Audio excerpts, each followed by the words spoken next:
आप सब जानते हैं, इनके प्रेमचंद्रन साहब जिन्होंने कल भी लोकसभा में हमारा क्वेश्चन उठाया, हमारे बीच में आ गए। उनका जोरदार स्वागत करिए।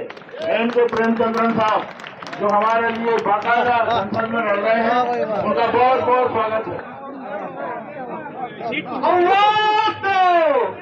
कामगार यूनियन हमारा भी तस्वीर ले लीजिए। इन Lok Sabha our MP Premachandran more our problem in the Lok Sabha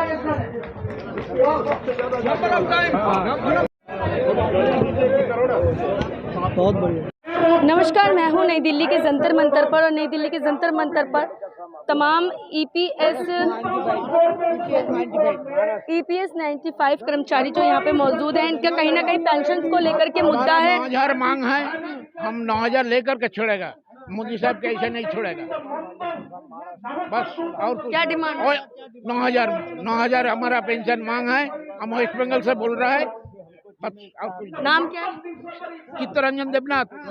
मेरा नाम बाबूराव दलवी। सर, आज आप नई दिल्ली के जंतर मंतर क्यों आए? महाराष्ट्र से आए हैं? महाराष्ट्र से आए। हम महाराष्ट्र राज्य ईपीएस 95 पेंशनर संगठन के मैं वाइस प्रेसिडेंट हूँ। 10 साल से हम लड़ रहे हैं। जंतर मंतर रोड हो गया, रामलीला मैदान, अपना संसद के सामने वाला police parade ground, Mavalankar hall, इसी में अनेक केंद्रीय मंत्री आ रहे थे। लेकिन हमको पहले दफा मिले तो काम श्रम मंत्री बंडारू दत्तात्रेय जी, वो 13 अगस्त 2017 में शिरडी में आ रहे थे। उन्होंने डिक्लेयर किया था कि मैं अच्छा पेंशन दूंगा, भगत सिंह कोश्यारी कमेटी से भी ज़्यादा पेंशन दूंगा। लेकिन इसका 1 महीने में पंतप्रधान मोदी साहब ने इस्तीफा लिया, वो गवर्नर बन गए। दूसरे अपने भगत सिंह कोश्यारी थे, उन्होंने 3,000 बेसिक और उन पर इंडेक्स देने का अहवाल दिया था। लेकिन 2014 में कांग्रेस सरकार ने जो 200-500 पेंशन थी उसके 1000 कर दी और बोले 2014 अधिवेशन में हम आपका पेंशन भगत सिंह कोश्यारी का लागू करेंगे। लेकिन कांग्रेस का राज नहीं आया, मोदी साहब का भाजपा का राज आया। तो प्रकाश जावड़ेकर जी और आदर्श एमपी हमको बोले हम हमारे सिंगल एमपी हमारे 500 एमपी उसको मिलो। फिर भाजपा ने उसका अहवाल नहीं स्वीकारा।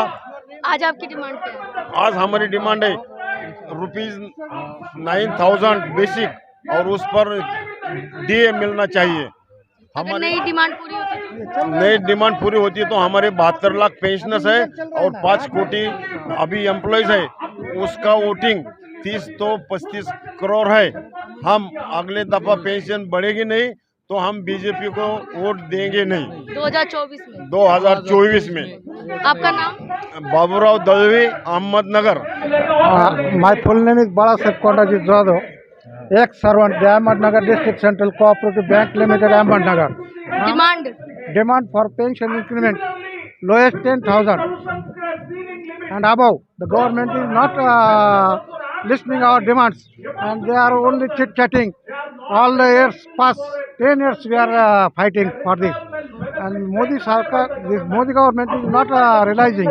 If he does not accept our pension demands, we will not vote for it. मैं नांदेड़ महाराष्ट्र से आया हूँ। अब हमारे नई दिल्ली में हमारा ईपीएस 95 का अधिवेशन चल रहा है। अभी हम पूरे सब लोग पूरे भारतवर्ष से आए वाले लोग हैं और यहाँ पूरे कमिटमेंट के साथ हम बोल रहे हैं कि आज हम मोदी सरकार को कुछ ना कुछ हमारे लिए लेने के ज़रूरी में हम यहाँ पूरे लोग आए वाले हैं। हम साथ ही सब मिलके 30 साल से हम 35 साल से हम ये कर रहे, हमारी ड्यूटी निभा के पूरी ईमानदारी के साथ ड्यूटी निभा के हम यहाँ तक आए हैं। और हमारा लड़ा कुछ मिनिमम पेंशन का है सर। हम मिनिमम पेंशन में खाली लेबर सैलरी का, जैसा कि अपने लेबर को हम मिनिमम सैलरी खेत में 500 रुपये देते थे, बोले तो 15,000 मिनिमम सैलरी होती महीने की, उतनी मांग है हमारी। डिमांड कोई वाजबी से ज़्यादा नहीं है। और उसके साथ हमको डीए देना है, डीए के साथ हमको मेडिकल फैसिलिटीज़ देना है। वही मांग के लिए हम उतने भारतवर्ष से आए वाले हैं। धन्यवाद। मैं Rajeshwar Sawant, Nanded, Maharashtra. by which our voice should be reached to that. Sir कहाँ से आए हैं? Support कहाँ से आए हो सर? हम महाराष्ट्र से हैं, दुलिया डिस्ट्रिक्ट। नाम क्या? एसटी पाटिल। पाटिल साहब, किस मांगों को लेकर आप दिल्ली के जंतर मंतर पर आए हैं? और हमारा बहुत दिन से हमारी मांग है पेंशन बढ़ने को होना। अभी तक पेंशन बढ़ नहीं रहे, वो हमारा कुछ सुन नहीं रहे। कितने 70 लाख लोग पेंशनर है, उसको पेंशन नहीं मिल रहा। क्या क्या काम करते थे आप जो एसटी में थे, महामंडल में थे, एसटी महामंडल निगम। कितने सालों से डिमांड कर रहे हैं? हम नौ हमारे को रिटायरमेंट को 9 साल हो गए, वहाँ से हम मांग रहे, बहुत साल से मांग अगर रहे। डिमांड पूरी नहीं होती तो? हम सब बहुत करें, आना तीसरी बार है दिल्ली को आने को। कई बार आ चुके हो। हाँ, 2024 का जो चुनाव आ रहा है उसका बहिष्कार करेंगे आपकी मांग? वो तो नहीं मिलेंगे तो हम तो कुछ देंगे नहीं। बीजेपी को वोट नहीं दोगे? नहीं देंगे। अगर मांग पूरी कर देती तो दोगे? देंगे, क्यों नहीं देंगे।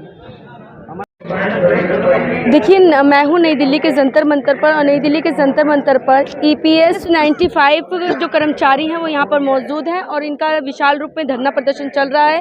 कई बार ये नई दिल्ली के जंतर मंतर धरना दे चुके हैं पेंशन्स को लेकर के, जो भी इनकी मांगे हैं सरकार के समक्ष। महाराष्ट्र से कुछ लोग आए हैं, आइए जानते हैं इनकी प्रमुख मांगे क्या है। सर, आपका नाम? मेरा नाम दिलीप पाटिल है, निवृत्त कर्मचारी EPS 95 राष्ट्रीय समन्वय समिति का मैं समन्वयक हूँ।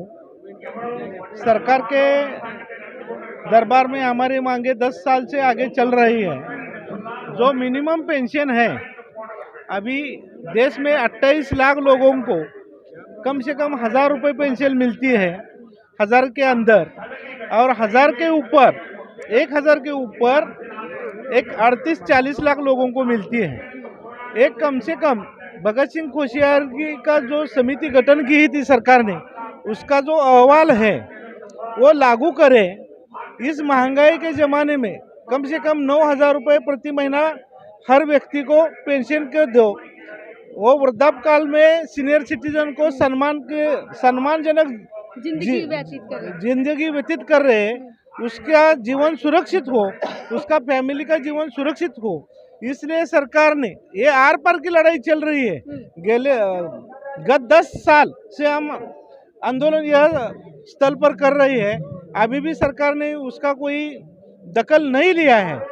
कोई ना कोई समिति गठित करके सरकार बहाना बना के टाइम निकाल रही है। लेकिन अभी परसों 4 दिसंबर को सुप्रीम कोर्ट का फैसला आया, लेकिन उसमें भी ये जो कम से कम वेतनदारी निवृत्त वेतन लेने वाले लोग हैं, उसका प्रावधान कुछ दिखाई नहीं देता है। वो बहुत बढ़िया उसका जो दिन है हालांकि से चल रहे हैं। कोर्ट में जो कारागृह में सड़े हुए जो अपराधी हैं, उसके पर अपराधी को सरकार रोज 90 रुपये खर्च करती है, और जो सम्मानजनक जिसके स्वयं वेतन के कई हिस्सा सरकार के पक्ष में वृद्धापकाल में जीने के लिए रखा, उसकी कटौती की, वो पेंशन और फंड के लिए कटौती की। भारत सरकार के योगदान अच्छा दिया ये उद्योग बढ़ाने के लिए। इस श्रमकारी को 1000 से हिसाब से दिन में मिलता है सिर्फ 30 रुपये। तो यानी कि आप लोगों के साथ भेदभाव किया जा रहा है? हाँ, एक अपराधी को 90 रुपये खर्च करते हैं, और जिसके पैसे कटवाए सरकार ने उसको खाली 30 रुपये ही देती है। ये बहुत नाइंसाफी है, सरकार ने इंसाफ दिया। मेरा नाम शिवाजी देसाड़ी, महाराष्ट्र से आया हूँ। अभी ये जो अनशन चल रहा है, ये आंदोलन चल रहा है, आज तक हमने 10-12 साल हम आंदोलन करते रहे, और ये हमको जो खुशहरी अहवाल है वो खुशहरी अहवाल मंजूर करे, उसको महंगाई भत्ते की जो जोड़ लगाए, ऐसा हमारा सब आंदोलन में ऐसा ही अनशन है, लेकिन इन्होंने ये सरकार ने माना नहीं है। अभी जो सुप्रीम कोर्ट ने निर्णय दिया है वो भी निर्णय अगर आपकी मांग पूरी नहीं होती तो हाँ? अगर पूरी नहीं होती है फिर क्या करेंगे आप लोग? जैसे सर ने बताया आपकी मांगे हैं कि पेंशन्स को लेकर के हाँ, भत्ता जो है वो मिलना पेंशन यदि हमारी मांगे पूरी नहीं हुई तो हम दीर्घकाल आंदोलन 2024 में उसका वोटों का बहिष्कार होगा। होगा देखिए आंध्र प्रदेश से भी काफ़ी संख्या में लोग यहाँ पे मौजूद हैं, इनसे भी जानते हैं क्या कुछ कहेंगे। सर आपका नाम? ఎలక్ట్రిసిటీ డిపార్ట్మెంట్లో 40 ఇయర్స్ సర్వీస్ చేసి కూడా పెన్షన్ ఏమో కేవలం 2,900 రూపాయలు మాత్రమే వస్తూ ఉంది. ఈవెందో సుప్రీంకోర్టు ఆర్డర్స్ ఉన్నప్పటికీ ఇంప్లిమెంట్ చేయడంలో విఫలమైంది ప్రభుత్వం and EPS department. So we are demanded for minimum 9,000 rupees and also medical allowances and DA also will be implemented. Court order ప్రకారం ఇంప్లిమెంట్ చేస్తే బాగుంటుందని మా ఉద్దేశం. ఎందుకంటే ఈనాడు వందల కొలది పెన్షన్ తీసుకున్న వాళ్ళు కూడా ఉన్నారు. కనీసం ఓల్డ్ ఏజ్ పెన్షన్స్ కానీ అదర్వైజ్ విడో పెన్షన్స్తో కూడా సమానంగా లేనటువంటి పరిస్థితి ఈ ప్రభుత్వం మీద ఉంది. సో కనీసం వాటిని దాటి మినహాయించి చేయాలన్నా మినిమం 9,000 ఇవ్వాలని మేము రిక్వెస్ట్ చేస్తున్నాం.